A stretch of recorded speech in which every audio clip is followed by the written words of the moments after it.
বন্ধুরা, আজকেও তোমাদের জন্য নিয়ে এসেছি খুবই টেস্টি, একদম হালকা ফুলকা, একদম এই গরমের উপযোগী আরেকটি সিম্পল রান্নার রেসিপি।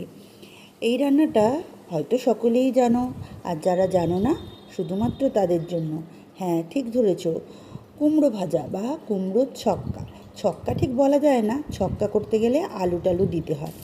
এটা কুমড়ো কুচিয়ে ভাজা, সবাই জানে এটা রান্না।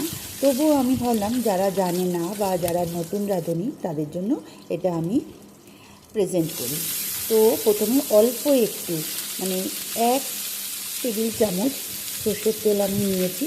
আপনারা যে কোনো তেল নিতে পারেন, সাদা তেল, অলিভ অয়েল, যা খুশি নিয়ে সামান্য একটু কালো জিরে ফোড়ন দিয়েছি আর 2টো কাঁচা লঙ্কা, আর কুমড়োগুলোকে এরকম সরু সরু করে কেটে নিয়েছি। আমি একটু কাঁচা কুমড়ো নিয়েছি, আপনারা পাকা কুমড়োও নিতে পারেন। এটা হালকা কাঁচা হালকা পাকা।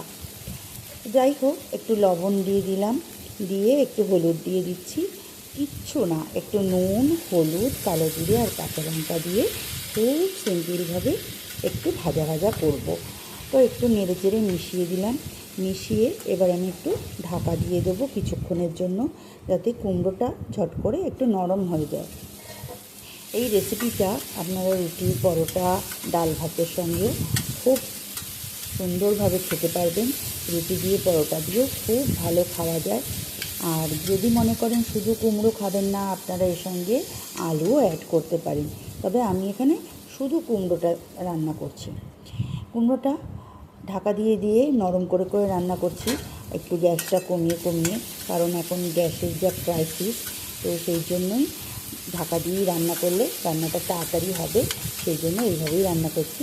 দেখুন, আমার কিন্তু রান্নাটা প্রায় হয়েই গেছে, বেশিক্ষণ লাগে না, মিনিট 10-এর মধ্যে রান্নাটা হয়ে যায়। এই যে গুড় পাউডারটা ছড়িয়ে দিলাম, তোমরা হয়তো বলবে, দিদিভাই কুমড়োর মধ্যেও গুড় দিয়েছো? কুমড়ো তো এমনিই মিষ্টি হয়। হ্যাঁ, আমি একটু কুমড়োর মধ্যে গুড় দিলাম, কারণ আমি যে কুমড়োটা ব্যবহার করছি সেটা প্রায় কাঁচা কুমড়ো, পুরোটা পাকেনি এখনও। পাকলে হয়তো মিষ্টি হতো, তবে একটুখানি গুড় বা চিনি মেশালে টেস্টটা একটু অন্যরকম হয়ে যায়, আর একটু কুমড়োর যে জল জল ভাবটা সেটাও চলে যাবে, কুমড়োটা আরেকটু সুস্বাদু হবে। নুন, মিষ্টি, কাঁচা লঙ্কার একটা ব্যালেন্স, মানে ঝাল, নুন, মিষ্টির একটা ব্যালেন্স হলে পরে রান্নাটা খুব সুস্বাদু হয়। তো যাই হোক, আমার কিন্তু রান্নাটা হয়ে গেছে। আপনাদের কারো কেমন লাগলো অবশ্যই কমেন্ট করে জানাবেন। আর আপনারা কুমড়ো কে কীভাবে রান্না করেন অবশ্যই আমাকে একটু জানাবেন। আমার রেসিপিগুলো যদি ভালো লাগে তাহলে লাইক, শেয়ার অবশ্যই।